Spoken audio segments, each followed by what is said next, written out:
So this is the S23 Plus, part of Samsung's flagship lineup for the year.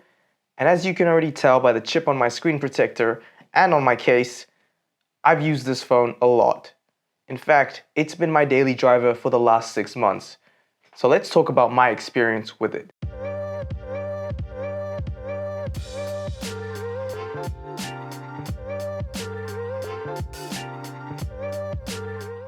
Hey, what's good? Prash here with my long-term review of the Samsung Galaxy S23 Plus.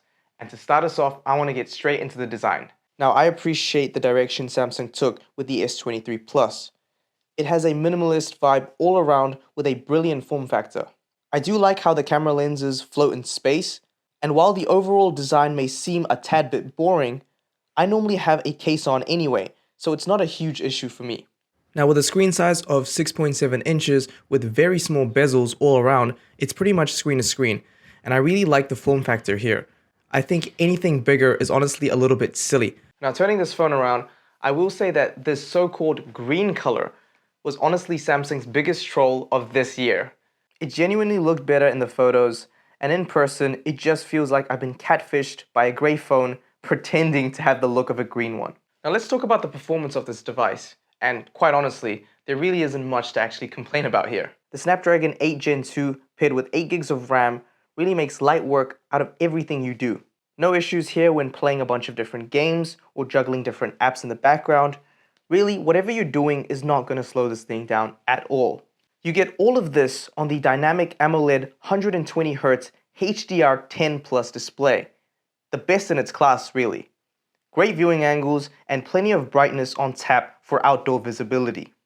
You also get about 6 to 7 hours of on-screen time depending on how you use this device, but if you are a heavy gamer, you can expect about 5 hours of battery life with this device. Another thing I will mention is that I actually never encountered any overheating with this device. So points there to Samsung, especially with the whole Note debacle they had a few years ago. And I gotta say, the Samsung One UI really has improved over the years.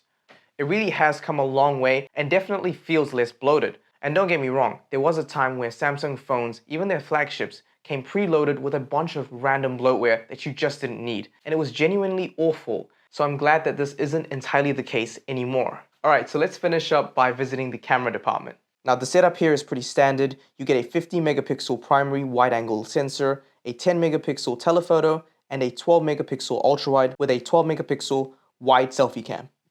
And you can shoot up to 8K footage at 30 frames per second. Photos shot on the S23 Plus have great dynamic range. They don't feel overexposed, with details not feeling washed out. There is a ton of detail in shots with colors popping, but not feeling oversaturated.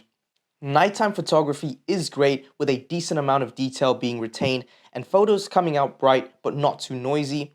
I will say this, however, the shutter speed tends to drop quite a bit when in night mode, and this makes shooting moving subjects harder than say on the iPhone 14 Pro.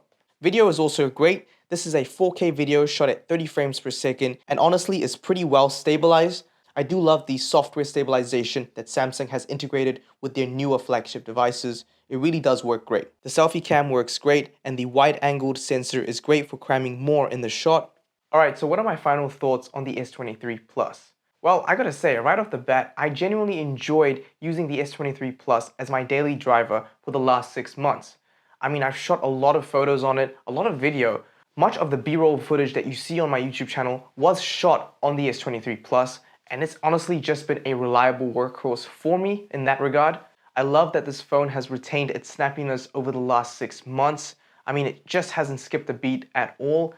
And honestly, I really wouldn't expect anything less from a flagship from Samsung at this price point. Now, speaking of price, I am seeing a few deals popping up from my local Samsung retailers, with some of them offering a combo deal where you also get a bonus Samsung Galaxy Watch 6 with the S23 Plus, which is really great. Now, the secondhand market for this device isn't really that strong, and that's because, well, it only came out about 8 months ago, so you won't really see that many S23 Pluses on the secondhand market. But if you are in the market for a snappy, quick phone with decent battery life and a great all-round camera system with a taller, larger display and a really good form factor, and you want to stick to the Android side of things, then I genuinely believe that you can't go wrong with picking up an S23 Plus.